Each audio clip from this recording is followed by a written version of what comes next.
ఆయన్ని అందరూ త్రోసివేశారు. శాస్త్రులు, పరిసయ్యులు, స్వజాతీయులు, ఇంటి వాళ్ళు త్రోసివేశారు, తిరస్కరించారు. ఈ తిరస్కారం ఎప్పటి నుంచి ప్రారంభమైందంటే బహుశా సత్రములో స్థలం లేదన్న దగ్గర నుంచి ప్రారంభమైందేమో. ఆయన్ని తిరస్కరించడం సత్రంలో స్థలం లేదన్న దగ్గర నుంచి ప్రారంభమైందేమో. తిరస్కారం.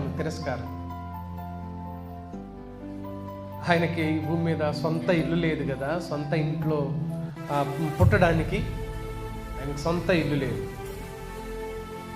పెరిగిన తర్వాత ఇల్లు సంపాదించుకున్నాడా అంటే ఆయన సొంత ఇంట్లో నివాసం చేసే పరిస్థితులు లేనందువల్లనే కదా ఆకాశ పక్షులకు గూళ్ళు, నక్కలకు బొరియలు ఉన్నాయి, కనీసం మనిషి కుమారుడికి ఆ స్థాయి అవకాశం లేదు అని చెప్పాడు.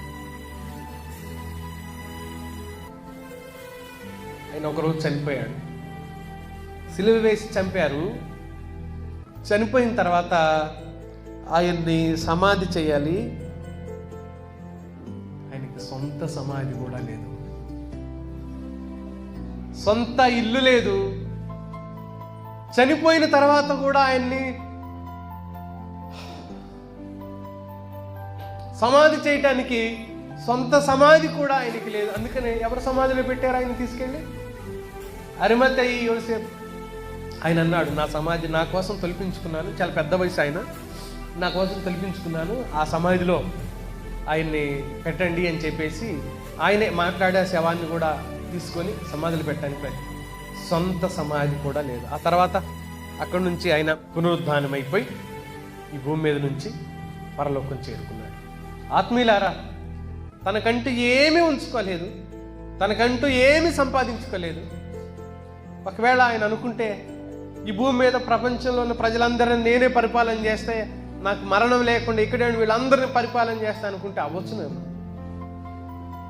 నోటి మాటతో చేయగలిగిన వాడు ఏదైనా చేయొచ్చు.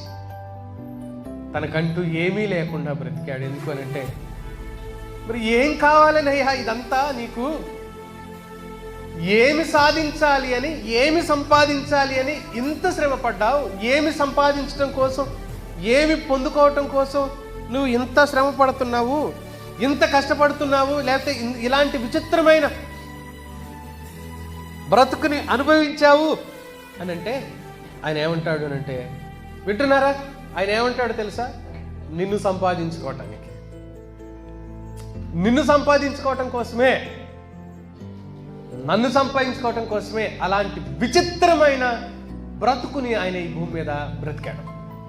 విచిత్రమైన త్యాగాన్ని ఆయన ఈ భూమి మీద త్యాగం చేశాడు.